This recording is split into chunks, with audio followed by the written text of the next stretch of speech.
Oi pessoal, tudo bem? Obrigado por estar assistindo esse vídeo e obrigado sempre pelos comentários. Hoje eu vou fazer a continuação aqui da aula sobre aquela lente Samyang 1.4, que é uma lente fixa, né? E eu achei uma lente bastante boa, assim, apesar dela ser totalmente mecânica e ter o foco manual, que é a parte mais difícil de todas, né? Fiz algumas fotografias aqui pra gente ver e fiz umas outras aqui com a Leica aqui também, só pra gente ter um controle assim da qualidade da imagem, né? Mas talvez não precise essas da Leica porque a imagem parece bastante boa.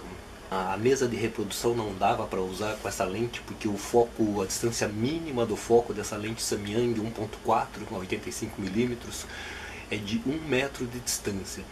Mas na realidade dá 1 metro e pouco ali mais ou menos, e é bem maior do que a distância da mesa de reprodução. Então eu fiz pelo tripé mesmo e coloquei esse livro no chão, assim, que era o local mais plano que existia ali, e deixei a câmera regulada ali com aquele nível de bolha também, pra gente não ter muita distorção ali, né? Mesmo assim pode ser que aconteça alguma coisa porque não foi um ambiente tão bem controlado assim, né? Pode ser que dê alguma diferença. A gente consegue ver nessas fotos aqui, eu fiz uma com o diafragma 1.4, 5.6 e 22. Vou colocar aqui para a gente poder ver aqui a 22, 5.6 e 1.4.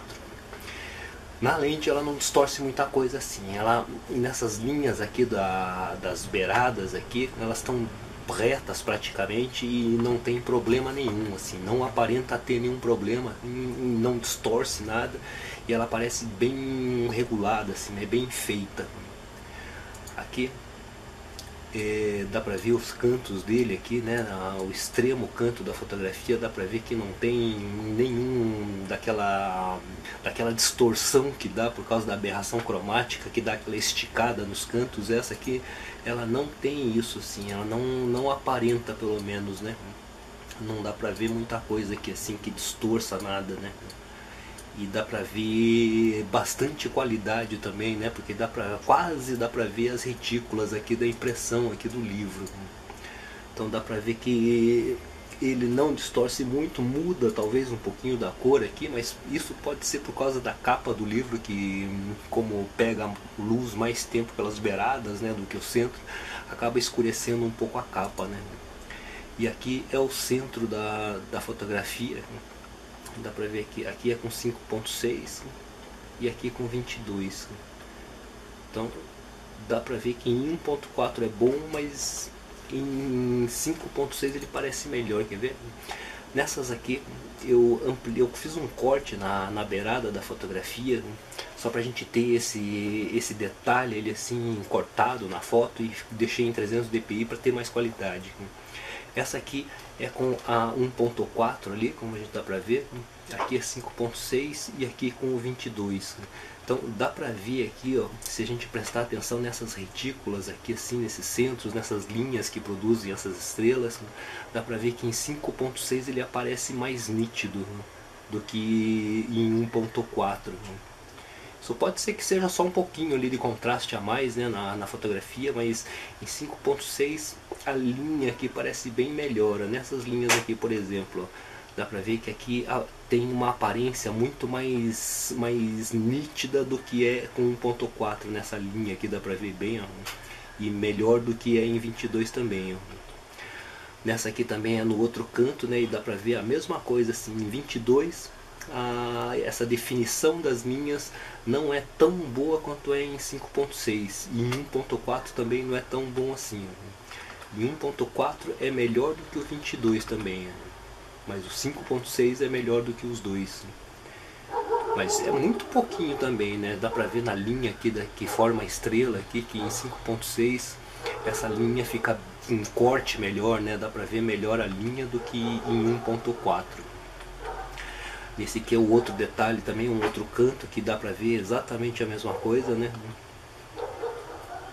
Dá pra ver assim que essa estrela aqui de baixo fica melhor formada e com mais contraste em 5.6 do que em 1.4 e 22, né? Aqui nesse canto deu um pouquinho aqui de aberração aqui, porque deu esse verde em volta aqui, que isso aqui é uma leve aberração cromática nesse canto, né? Aqui é do outro lado. E da mesma forma aqui a gente consegue ver esse quadriculado da retícula em 5.6 em 1.4 a gente já vê menos, e em 22 também dá pra ver, mas não tanto assim também. O melhor é o 5.6. E a coisa mais difícil é focar exatamente assim no correto para essa câmera. Eu tive que focar, tirar uma fotografia para ver se realmente estava em foco, e aí depois ir focando assim milímetro por milímetro assim de diferença, e tirando uma fotografia para ver em qual dos milímetros ali estava exatamente em foco, porque não é tão simples de se achar esse foco aqui numa lente manual, ainda mais meia tele, né, que esse foco é muito preciso, né? Tantos metros e tantos centímetros ali é aquilo, assim, um pouquinho para lá fica fora de foco, um pouquinho para cá fica fora de foco. Então, por isso o autofocus é uma das maiores invenções da fotografia. Aqui já é no centro do livro, e aqui também, na mesma forma, 1.4, 5.6 e 22. Aqui dá pra ver um pouquinho de diferença no 5.6 na formação das letras, né? Dá pra ver que em 5.6 forma um pouquinho melhor do que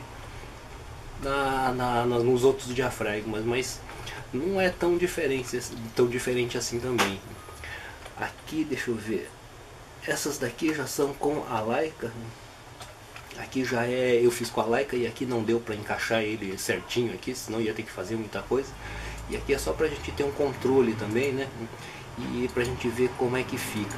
O da Leica também é do mesmo jeito, aquele é foco manual, eu tive que ir focando um pouquinho, fotografando para ver se estava realmente em foco, depois ajustando esse foco um milímetro, meio milímetro a mais ali ou a menos, e fui fotografando até achar o foco mais perfeito que podia, e deixei parado nesse mais perfeito que podia para fazer essas fotografias. Aqui também eu fiz o corte nas fotos da Leica, e dá pra ver que a diferença não é tão grande assim com as fotos da Samyang. A qualidade assim da Samyang, ela parece boa até, viu? E é comparável com uma da Leica talvez, assim, né? E talvez a Leica seja um pouco melhor assim, talvez nesse detalhamento assim, mas o da Samyang aqui não fica muito atrás não, assim. É uma qualidade boa até para uma lente assim com esse preço dela, né? Porque ela custa menos que a metade de uma... Não, muito menos do que isso. Ela deve custar próximo de um quinto do preço de uma Leica, né? Ou menos ainda. Nessa aqui eu coloquei a lente da Leica, que eu acho, esse aqui é o da Leica, e esse é o da Samyang aqui, pra gente ver como é que fica essa diferença assim da qualidade da imagem, né? E a gente consegue ver que assim, nessas partes aqui de dentro da imagem aqui, que não faz tanta diferença assim, que essa lente da Samyang é uma lente bastante boa para isso. E a única coisa que deve ser vista bem assim é esse foco dela, assim, aonde dá o foco, porque é o foco ali no foco manual que é a coisa mais difícil assim que tem para se acertar, né? Tem que focalizar muito bem e acertar muito bem o ponto focal dessa lente aqui, que esse autofocus ajudaria bastante, né? Então é isso aí, pessoal. Essa aula foi só pra gente ter essa ideia aqui, assim, de como funciona essa lente, e a gente consegue ver que a lente funciona bem assim e tem uma qualidade boa, e essas lentes fixas aí valem a pena, assim, porque a qualidade dela é boa, é muito boa, né? Só o único problema é o foco ali, que tem que se acostumar de novo com esse foco manual aqui, que não é uma coisa simples, né? Então é isso aí, pessoal. Muito obrigado por ter assistido esse vídeo até aqui. Não esqueça de clicar no gostei, compartilhar, favoritar e comentar também. Muito obrigado e até a próxima aula.